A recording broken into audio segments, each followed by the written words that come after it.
안녕하세요. 김연애 기사입니다. 이번 시간에는 인건비와 관련해서 주요한 제도에 대해서 좀 설명을 드리려고 하는데요. 인건비 신고라고 하면 누가 하는 거죠?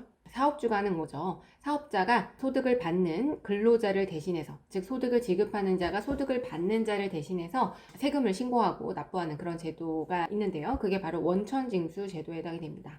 급여를 지급하고 나면 사업주 분들은 다음 달 10일까지 원천징수 이행사항신고서라고 하는 것을 세무서에 제출을 하게 됩니다. 세금을 납부하게 되고 사대보험과 관련한 여러 가지 일들을 하게 되는데요. 많은 분들이 이제 요즘에는 설명을 보고 원천징수 이행사항신고서를 직접 제출하시는 경우가 많으신 것 같아요. 그래서 인원이 적게 되면 반기별 납부 제도를 통해서 1월과 7월에 세금을 모아서 한꺼번에 납부를 하실 수도 있습니다. 이건 잘 하시는데 어떤 걸 많이들 누락을 하시냐면 인건비 신고와 관련해서는 이 원천징수 이행사항 신고만으로 끝나지 않습니다. 반드시 1월과 7월 달에 간이지급명세서라고 하는 서식을 제출을 해 주셔야 되고요. 그리고 정식 지급명세서에 해당되는 서식을 다음 연도 3월 10일까지, 다음 달이네요. 3월 10일까지 제출을 하셔야 됩니다. 혹시라도 인건비 신고를 안 하신 분들은 지금이 마지막입니다. 3월 10일까지 반드시 제출을 하셔야 된다라고 하는 거를 좀 기억을 해 두셔야 됩니다. 원천징수 이행사항 신고서는 이제 근로자들 인별 내역이 나와 있지 않아요. 인별로 얼마의 소득을 받았고 얼마의 세금을 납부했고 이게 나오지 않는데 지급명세서라고 하는 서식을 통해서 직원분들의 급여와 소득세 그리고 지방소득세를 확정하는 절차가 진행이 됩니다. 이 지급명세서는 가산세가 있어요. 가산세가 있기 때문에 반드시 3월 10일까지 제출해서 가산세 불이익을 없도록 해야겠고, 지급명세서를 제출하지 않게 되면 비용으로 인정받을 수가 없습니다. 원칙적으로. 그래서 가산세를 물어야 인건비로 인정을 받을 수가 있는 거고요.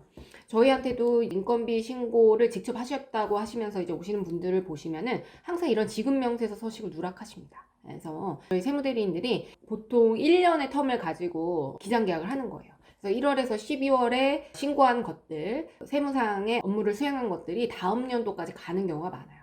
3월 10일까지는 지급명세 제출도 해야 되고 사대보험료와 관련한 보수형 신고도 해야 되고 이런 절차들이 거의 매달 있습니다. 저 바빠요. 저 바쁩니다. 세무대리인한테 이제 기장을 맡기고 저것들 뭐 하는 거야 이렇게 생각하시는 분들이 있으실 것 같아요. 맨날 돈은 나가는데 하는 것도 없는 것 같고 하고 있습니다. 티를 안 내서 그렇지 세무대리인 분들이 지금 다 코피 흘리면서 야근하면서 저도 그렇고요. 다 뭔가를 하고 있습니다. 그래서 믿어주셔야 됩니다. 작년도 거 저희가 지금 해야 되는 세무상 절차들이 굉장히 많이 있기 때문에 그런 것들을 좀 마무리하고 있다 이렇게 이해를 해주시면 좋을 것 같습니다. 그러면 이제 인건비 신고 관련해서는 원천세 신고와 지급명세서 제출을 하셔야 된다는 거 기억을 해두시고요. 두 번째로 두루누리 사회보험 지원제도와 관련한 내용들이 좀 변경된 사항들을 말씀드리려고 하는데요. 두루누리라고 하는 게 좀 말이 웃기죠. 이건 뭐냐면 근로자분들 4대 보험료 있죠. 국민연금, 건강보험, 고용산재보험 이렇게 4가지가 있는데 이 중에서 국민건강고용보험료 이 3가지의 경우에는 근로자와 사업주가 반반씩 부담을 하는 그런 제도에 해당이 됩니다. 여기서 국민연금과 고용보험료를 지원을 해주는 그 제도가 바로 두루누리 사회보험 제도에 해당이 되는데요. 2021년도에 좀 변경되는 사항이 있어서 그 부분을 말씀드리려고 합니다. 2021년도는요, 변경 전에는 근로자 수가 10명 미만이면서 월 평균 보수월액이 215만원 미만인 근로자와 사업주가 대상이 되었다면 21년도에는 월 평균 보수가 220만원 미만이면서 근로자 수가 10명 미만인 거는 계속 유지가 되고요. 그래서 월 평균 보수월액이 215만원에서 220만원으로 증가를 하였습니다. 지원율을 보시게 되면 5명에서 10명 사업주의 경우에는 80%, 5명 미만 사업주의 경우에는 90%까지 신규 가입자에 대해서는 지원이 되었고요. 기가입자들, 기존에 이제 가입했던 분들은 30%를 지원을 받았었는데 21년도부터는 사업 규모와 상관없이 80%로 신규 가입자에 대해서는 사업 규모와 상관없이 80%를 지원을 해주게 됩니다. 그리고 기가입자 있죠? 기가입자 분들의 경우에는 지원이 아예 없습니다. 그 다음 지원 기간에도 제한을 뒀습니다. 18년 1월 1일부터는 근로자별로 최대 36개월, 3년 동안만 지원이 가능합니다. 그리고 기가입자, 2020년도에 기존에 가입했던 경우에는 18년 1월 1일 이후 지원받은 개월수가 36개월 미만이더라도 21년 1월 1일부터는 지원이 되지 않습니다.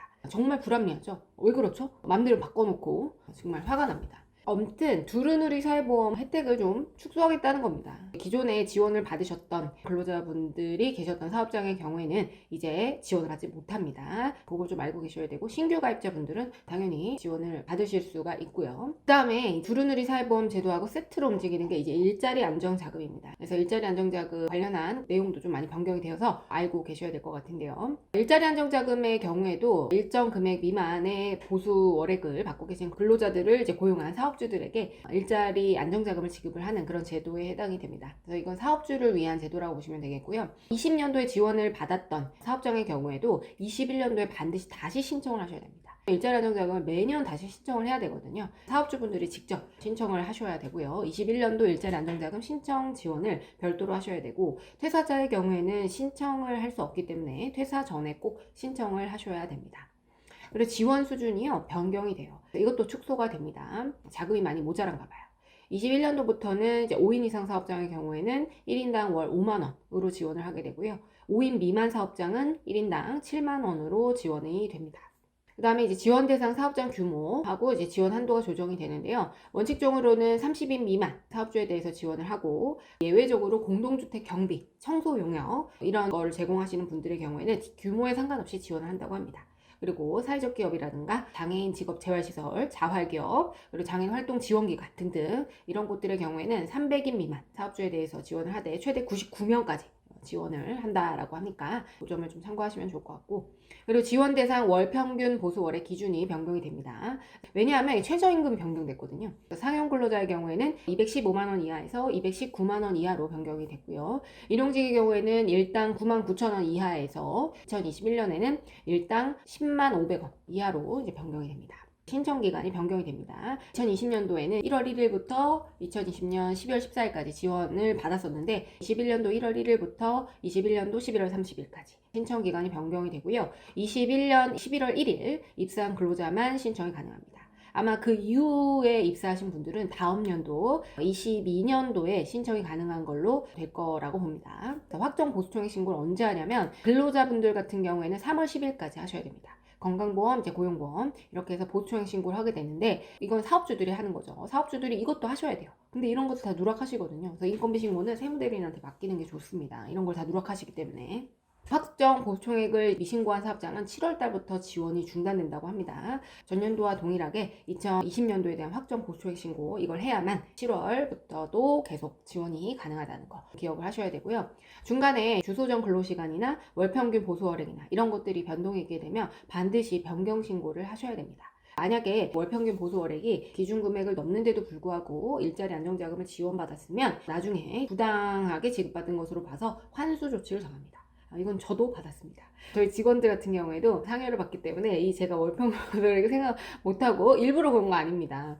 저희도 상여를 얼마 줄지 모르기 때문에 제가 다 토해낸 적이 있어요. 그래서 여러분들도 주의하셔야 됩니다. 그래서 일자리 안정자금은 토해낸다. 다 확인해서 다 토해냅니다. 지급 방식 같은 경우에는 원래는 이제 4대 보험료를 대납하거나 아니면 직접 수령하거나 둘 중에 한 가지 방법으로 했었는데, 이제는 직접 수령만 가능한 것으로 이제 변경이 됐다. 그렇게 이제 보시면 되겠고, 오프라인 접수의 경우에는 사회보험공단, 근로복지공단, 그다음에 건강, 그다음에 연금, 고용센터에서 다 접수를 받았었는데, 이제는 근로복지공단에서만 오프라인의 경우에는 신청이 가능하다고 하니까요. 정말 비효율적이에요. 국민건강 고용보험공단이 하나인 듯 보이지만 하나인 게 절대 아니거든요. 저희도 참 업무하기가 되게 불편해요. 만약에 이제 상실 같은 거 하게 되면 공단마다 다 전화 걸어야 되고 다들 고생하시지만, 아무튼 좀 요거를 어떻게 통합해서 할 수 없나 라는 그런 생각이 듭니다. 근로복지공단으로 다 통합이 된다는 거 그렇게 좀 기억을 해주시면 좋을 것 같고요. 4대 보험 직원을 고용하고 있으신 분들이 두루누리와 일자리 안정자금 요건 세트로 받으실 수 있습니다. 그렇기 때문에 이제 소규모 사업장들은 대부분 활용을 하고 있는 제도에 해당이 되고요. 이 두루누리와 일자리 안정자금 이 두 가지를 안 받고 계시다면 꼭 직접이라도 신청을 하셔야 됩니다. 저희는 고객분들한테 신청을 도와드리고 있는데, 만약 못 받고 계시다고 하면 직접 사업주가 신청이 가능하기 때문에 이런 제도를 잘 활용하셔가지고 국가에서 지원해 주고 있는 제도이기 때문에 조금이나마 도움이 되셨으면 좋겠습니다. 지금까지 김연애 기사였습니다. 감사합니다.